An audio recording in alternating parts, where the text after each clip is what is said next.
உங்கள் அனைவருக்கும் இனிய வணக்கம். அன்பான பக்தர்களே, நீங்கள் பார்க்க வேண்டிய முக்கியமான ஒரு சிவன் ஆலயம், 7 மலைகளை தாண்டி நீங்கள் பார்க்க வேண்டிய ஒரு அற்புதமான ஒரு ஆலயம், ஒரு அற்புதமான ஒரு கோவில் என்று நிறைய பெயர்களில் சொல்லலாம். ஆனால் இந்த கோவிலோட பேர் பார்த்திங்கன்னா வெள்ளையங்கிரி ஆண்டவர்னு சொல்லுவாங்க. 7 மலைகளை கடந்து தான் நீங்கள் இவரை பார்க்க முடியும். ஸோ இதுதான் ரொம்ப கஷ்டமான பணின்னு கூட சொல்லலாம். நீங்கள் ரொம்ப திகில் நிறைந்த பயணம்னு கூட சொல்லலாம். இப்படி எல்லாவற்றையும் தாண்டி தான் நீங்கள் அவரை பார்க்க முடியும்.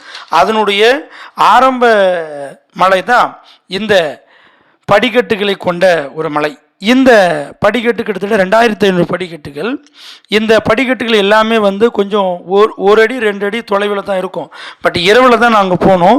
ரொம்ப கஷ்டமாக தான் இருந்தது. பட் இருந்தாலும் பரவாயில்ல, அவரை பார்த்தே ஆக வேண்டிய வெறியில் நாங்கள் சென்றோம்.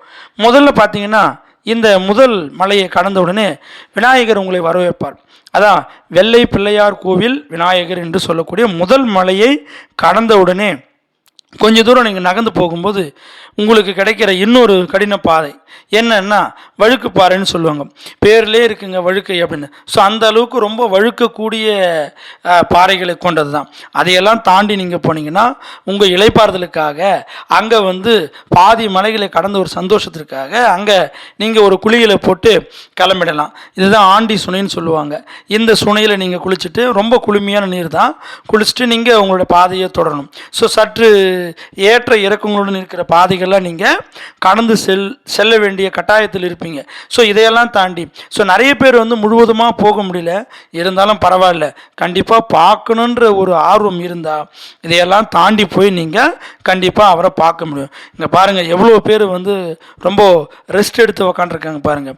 ஸோ சுருக்கமாக சொல்ல போனீங்கன்னா, முதல் மலை வெள்ளை பிள்ளையார் கோவில், 2வது மலை வழுக்கை பாறை மலை, 3வது மலை பாம்பாட்டி சுனை, 4வது மலை ஒட்டர் சமாதி, அதாவது ஒட்டர் சமாதி மலை, 5வது மலை பீமன் கலியுருண்டை மலை, 6வது மலை ஆண்டி சுனை மலை, 7வது மலை சுவாமி முடிமலை என்று சொல்லக்கூடிய 7 மலைகளை தாண்டி தான் நீங்கள் இந்த வெள்ளையங்கிரி ஆண்டவரை பார்க்க முடியும். ஸோ அந்த 7 மலைகள் என்று நீங்கள் பார்க்கின்ற பொழுது மனிதனோட உடம்பில் இருக்கக்கூடிய அந்த 7 சக்திகள், அதாவது 7 சக்கரங்களை போன்று தான் இந்த வெள்ளையங்கிரி மலையில் அமைந்திருக்கிற இந்த 7 மலைகளை குறிக்கிறது என்று சித்தர்கள் இதற்கான ஒரு விளக்கத்தை வழங்கியிருக்கிறாங்க. பட் அதை விட ரொம்ப முக்கியமான விஷயம் என்ன அப்படின்னா, 7 மலையானுக்கு தான் நம்ம 7 மலைன்னு சொல்லுவோம். ஆனால் அதையெல்லாம் தாண்டி அந்த சிவனையும் பார்த்தீங்கன்னா 7 மலைகளை தாண்டி தான் நீங்கள் போய் பார்க்க முடியும். அதுதான் இந்த வெள்ளையங்கிரி மலையினுடைய ஒரு சிறப்பான செய்தி.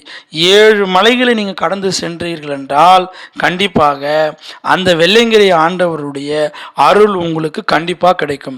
ஒரு வருடத்தில் மினிமம் கிடைக்கிற அந்த 3 மாதங்கள் மட்டும்தான் நீங்கள் போய் வர முடியும். கண்டிப்பாக பிப்ரவரி மாதம் முதற்கொண்டு ஏப்ரல் மாதம் மற்றும் மே மாதம் முடிய இந்த நாட்களில் நீங்கள் போய் வரலாம். மற்ற நாட்களில் நீங்கள் போய் வர முடியாது. ஏன்னா போவதற்கான அனுமதி அங்கே இல்லை. முதல்ல இந்த பிளாஸ்டிக் பொருட்கள்லாம் அங்கே இருக்கக்கூடாது என்பதற்காக கீழவே உங்களை செக் பண்ணி தான் அனுப்புவான். பட் இதையெல்லாம் தாண்டி நீங்கள் போனீங்கன்னா அந்த கிட்டத்தட்ட 7வது மலைக்கிட்ட நீங்கள் போகும்போது ஒரு பெரிய ஒரு ஒரு ஒரு அனுபவத்தை நீங்கள் உணருவீங்க. ஸோ அந்த உணர்வினை நான் பெறும்போது அவ்வளோ மகிழ்ச்சி அடைந்தேன். என்ன அப்படின்னு பார்த்தீங்கன்னா, இங்கே பாருங்கள், அந்த சூரிய உதயத்தை நீங்கள் ரொம்ப பக்கத்தில் இருந்து பார்க்குற மாதிரியான ஒரு அனுபவத்தை இந்த வெள்ளையங்கிரி மலை பயணம் உங்களுக்கு கண்டிப்பாக கொடுக்கும். ஸோ உலகம் முழுவதும் இருக்கிற நிறைய பேர் பார்த்தீங்கன்னா இந்த ஆலயத்துக்கு போய் வர வேண்டும் என்ற ஒரு எதிர்பார்ப்பு எல்லோருக்கும் இருக்கிறது.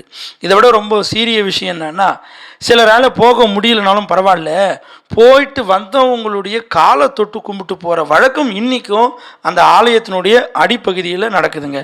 ஸோ எங்களுடைய காலையும் சிலர் தொட்டு கும்பிட்டு போனாங்க. ஸோ வயதில் பெரியவரோ வயதில் சிறியவரோ அது முக்கியம் இல்லை. அவங்களுக்கு அந்த 7 மலைகளை தாண்டி போய் பார்த்துட்டு வராங்கன்னும் போது அவங்க காலை தொட்டு கும்பிட்ற வழக்கம் இன்றைக்கும் இருக்குது.